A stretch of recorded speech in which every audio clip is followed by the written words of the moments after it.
Les meilleurs moments dans les animés, ce ne sont pas seulement les pouvoirs. Ce sont ces moments épiques où les protagonistes pètent un câble et explosent de l'intérieur. Eh bien, préparez-vous, car je vais vous dévoiler dans cette vidéo les 10 moments de rage les plus intenses et hallucinantes de tous les temps. Alors c'est parti avec le numéro 10. À la 10e place de notre top 10, nous avons cette scène déchirante de l'animé à succès Jujutsu Kaisen. Yuji Itadori est connu pour sa gentillesse indétrônable, toujours à penser aux autres avant lui-même. Mais même les cœurs les plus purs peuvent être poussés à bout par des actes de cruauté impardonnables. Yuji s'était lié d'amitié avec Junpei, un gars paumé, et l'avait convaincu de canaliser sa colère pour devenir un sorcier Jujutsu. Malheureusement, leur lien s'est brisé quand l'esprit maudit Mahito a cruellement assassiné la mère de Junpei sous leurs yeux. Dévasté par la douleur, Junpei a libéré son énergie maudite dans une fureur incontrôlable, se déchaînant violemment. Au milieu de ce carnage, Mahito l'a froidement exécuté, laissant Yuji impuissant, regardant son nouvel ami mourir sous ses yeux. Cette perte traumatisante, combinée au refus de Sukuna de l'aider à déclencher une rage explosive chez Itadori, cette confrontation furieuse a préparé le terrain pour une revanche inévitable entre Yuji et Mahito lors de l'arc crucial de l'incident de Shibuya, où Itadori pourra enfin venger la mort de Junpei dans une bataille qui fera trembler la terre. À la 9e place, nous avons l'un des moments de rage les plus tragiques de l'histoire des animés, l'événement qui a transformé Obito Uchiwa d'un ami en l'un des plus grands méchants de Naruto. Pendant la 3e grande guerre ninja, Obito était censé être mort, mais il avait en fait été sauvé par Madara Uchiwa. Après des mois de récupération, Obito a appris que ses coéquipiers Kakashi et Rin étaient en danger de mort. Se précipitant à leur secours, ce qu'il a vu briser sa réalité. Obito est arrivé juste à temps pour voir le Chidori de son ami Kakashi transpercer la poitrine de Rin. Rin,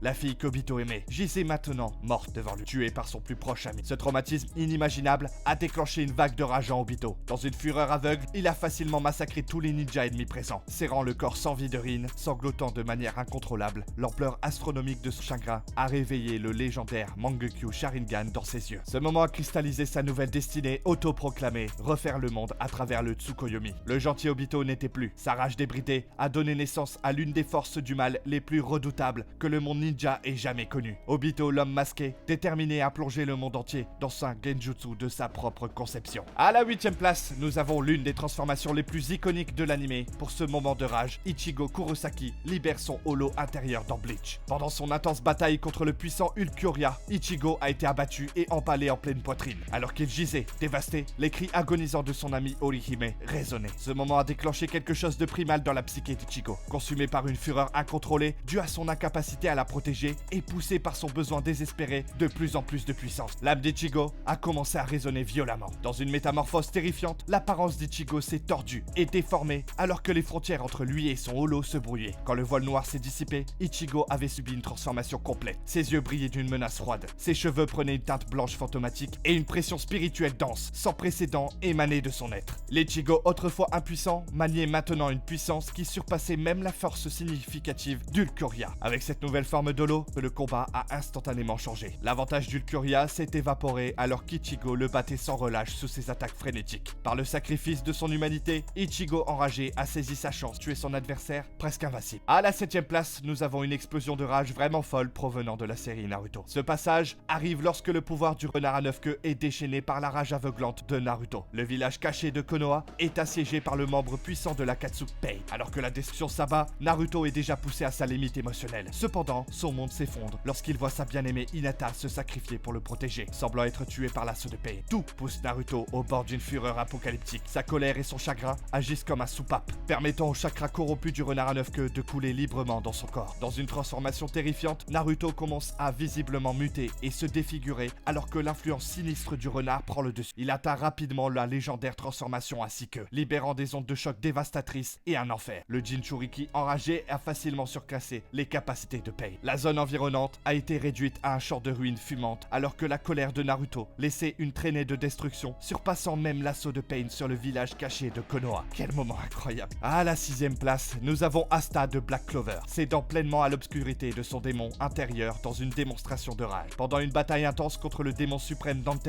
l'allié d'Asta gauche est impitoyablement poignardé sous ses yeux. Cet événement déclencheur fait exploser quelque chose dans la psyché du jeune chevalier magique. Une miasme noire et sinistre commence à émaner du grimoire d'Asta, alors que son corps se contorsionne violemment et se transforme. Il spasme de manière incontrôlable, écumant la bouche alors que des marques noires malveillantes se répandent sur son visage et ses bras. Lorsque la métamorphose est terminée, Asta a pleinement cédé sa forme au pouvoir de son démon. Des crocs menaçants émanent émerge de sa gueule enragée et une queue fouettante d'antimagie pure se balance derrière lui. Dans cette forme démoniaque bestiale, toute trace d'humanité d'habituel d'Asta est dévorée par une fureur primale et illimitée. Il se déchaîne sans réfléchir, ses attaques dépourvues de stratégie, cherchant seulement à infliger un maximum de carnage par une force destructrice pure. À la 5e place, nous avons le stoïque Yakimaru, cédant à une rage et un désespoir accablant dans l'anime Dororo. Bien qu'incapable de l'exprimer extérieurement, Yakimaru a clairement des sentiments profonds pour la gentille Mio, s'occupe d'un groupe d'orphelins. Lorsque le méchant Daigo Kagemitsu accuse faussement Mio d'être une espionne, il ordonne à ses soldats de l'exécuter sans pitié, ainsi que les enfants innocents, assister à cet acte impardonnable de cruauté, déclenchant une réaction explosive chez Yakimaru. Toute son angoisse et sa fureur accumulée éclatent en un instant, alors qu'il voit Mio et les orphelins face à une mort certaine. Dans une frénésie terrifiante, Yakimaru déchire les soldats de Daigo avec ses membres démoniaques artificiels. Ses coups d'épée sont animés par une rage pure et débridée, alors qu'il massacre les troupes sans relâche, laissant derrière lui une traînée de corps démembrés. Des membres sont tranchés, des têtes roulent, et le sang gicle, alors que Yakimaru, enragé, ne montre aucune pitié à aucun des hommes de Daigo. En 4e place, on retrouve la furie flamboyante de Natsu Dragnel, lorsqu'il assiste à la souffrance de son ami bien-aimé Erza dans Fairy Tail. Pendant leur bataille intense contre le vil Jelal, Erza est submergé par l'angoisse de leur passé troublé. Voir l'habituel stoïque Erza fondre en larmes à cause des tourments de Jelal attise les flammes de la rage de Natsu. Non seulement il est déterminé à vaincre Jelal pour leur guilde, mais les sentiments protecteurs qu'il a pour Erza réveillent quelque chose de primal en lui. La vision de la douleur de son ami chéri déclenche une furie draconienne. Avec un rugissement féroce, Natsu commence à subir une transformation fantastique alimentée par sa colère brûlante. Enveloppé de flammes tourbillonnantes, sa magie prend une forme supérieure alors qu'il accède à la légendaire capacité Dragon Force. Dans cet état avancé, la puissance de Natsu augmente exponentiellement, tout comme l'intensité de ses attaques enflammées. Les marées tournent immédiatement contre Jelal, qui n'était pas préparé à la puissance déchaînée du réveil furieux de Natsu. Chaque coup de feu est alimenté par le besoin de Natsu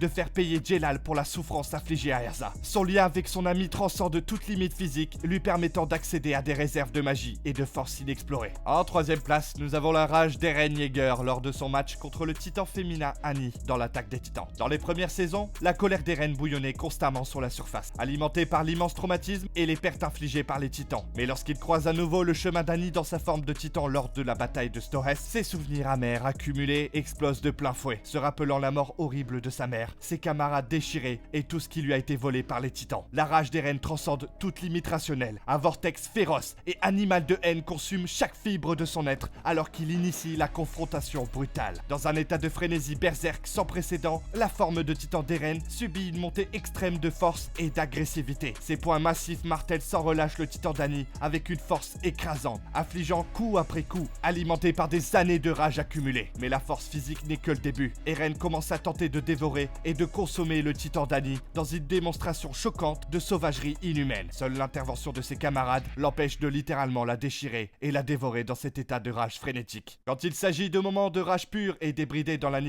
peu peuvent égaler la dévastation de la 2e place de notre top. Habituellement un gamin optimiste et équilibré, le monde de Gon est bouleversé lorsqu'il découvre que son mentor Kaito a été tué et qu'il n'y a aucun moyen de le ramener à la vie. Cette perte de sa figure paternelle brise l'innocence de Gon et déverrouille un pouvoir ancien et autodestructeur en lui. Consumé par sa soif de vengeance contre le tueur de Kaito, Neferpitou, Gon fait le sacrifice ultime. Il échange chaque once de son potentiel futur et de son espérance de vie contre la capacité de naine colossale du vœu. Ce qui émerge est une parodie horriblement déformée et musclée de l'ancien Gon. Son apparence enfantine se transforme en un corps énorme, grotesque et à peine humain, débordant d'une puissance incalculable. Dans cette forme impie, poussée uniquement par une rage aveuglante et une haine envers Pyto, Gon porte le combat à un niveau de brutalité sans précédent. Il surpasse facilement et détruit les défenses les plus fortes de Pyto, soumettant la fourmi à un tourment physique et psychologique sans relâche. Alimenté par une colère insatiable, l'enragé Gon frappe Pyto sans pitié, rompant chaque os et tendon de son corps jusqu'à ce qu'il soit à peine capable de bouger. Il les force ensuite à revivre la mort atroce de Kaito. En première place, nous avons l'une des démonstrations de furie les plus épiques et badass de l'anime de l'attaque des titans avec Levi Ackerman contre le titan bestial. En tant que soldat, le plus élite de l'humanité, Levi a été témoin d'horreurs inimaginables et de la mort de nombreux camarades au fil des ans. Chaque perte érode son âme, construisant des forteresses de colère et de douleur. Mais ce sont les actes odieux du titan bestial qui finissent par faire exploser les digues de la rage de Levi. Lorsque son mentor bien-aimé Erwin et leurs scouts sont massacrés par les mains de Titan, quelque chose se brise profondément dans le cœur d'acier de Levi. Toute une vie d'angoisse et de rage accumulée se transforme en une force force imparable. Dans une série de mouvements à couper le souffle, Levi se positionne jusqu'en dehors du champ de vision du temps bestial avec une précision terrifiante. Au moment opportun, il attaque avec une vitesse et une férocité ahurissante. Ses lames sont des extensions de sa furie, taillant sans relâche dans la chair du titan dans un tourbillon aveuglant. L'assaut de Levi est une dévastation poétique, un ouragan vengeur d'acier démembrant et éventrant le titan. Chaque coup fatal est alimenté par la profondeur du deuil de Levi, transformé en une détermination fureuse. Il épluche systématiquement le titan jusqu'à ce que son opérateur humain Zeke soit finalement exposé hors de la carcasse déchiquetée. Voilà, c'est tout pour cette vidéo. Dites-nous dans les commentaires quel est votre moment d'animé le plus fou, on aimerait savoir. Merci et à bientôt.